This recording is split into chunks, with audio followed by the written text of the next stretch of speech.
the earthquake.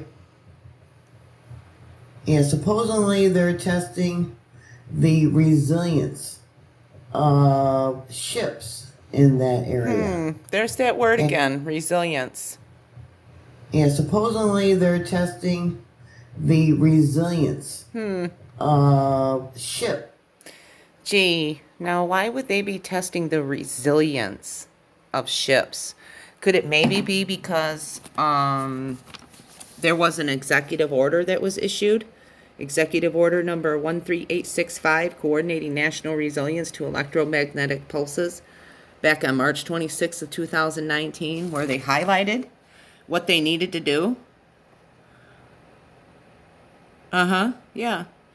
A high altitude EMP, hemp, is a type of human-made EMP that occurs when a nuclear device is detonated at approximately 40 kilometers or more above the surface of the earth.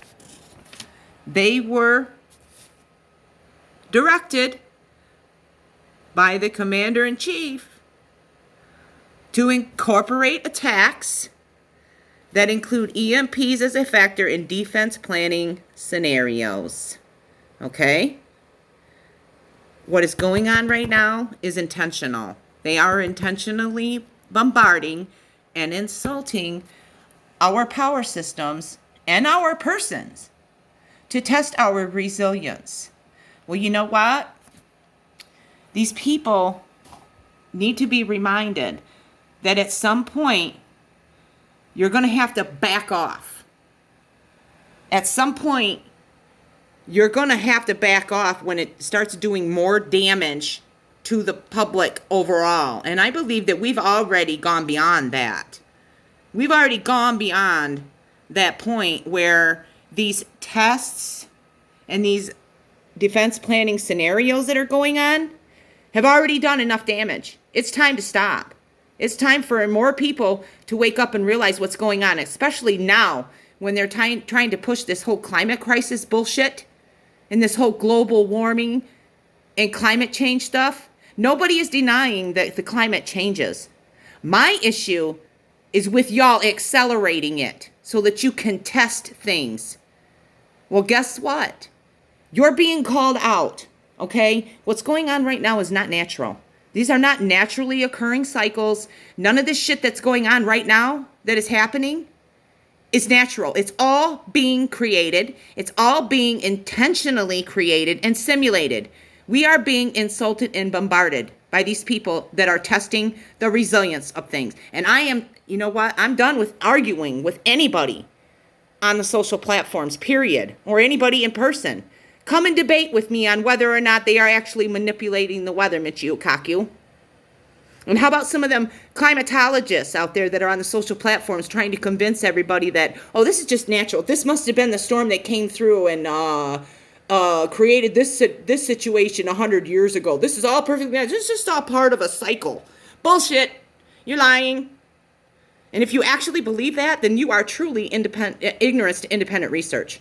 Because the information is there. There's lots of information. Hell, go and check out the Weather Modification Association themselves. They'll be happy to share their information with you. An international organization promoting research, development, and application of weather modification. Go and tell them that what they're doing is just conspiracy theory and bullshit, huh?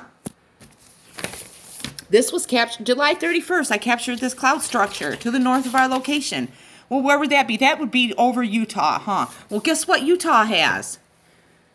Utah has a cloud seeding program. Here's their annual report. Oh, okay. So you could do this kind of stuff right here, right? But meanwhile, we got a drought going on that's drying up the Oroville Dam. We got a drought going on here. And we got multiple systems failing across the board because of your incorporated attacks that include EMPs. Come on, people. Seriously? And y'all are still going to buy all of these shills on these Skywatcher and these Weather Watcher programs and these channels where they're propping up the narratives that, oh, this is just all perfectly natural. And you're just going to ignore the obvious and the most logical reason for what's going on? Shame on you. Shame on you. I got hard copies, honey. I am not going to stop spreading this information in real life. So if this video gets removed, whatever. I'm still going to share it real life.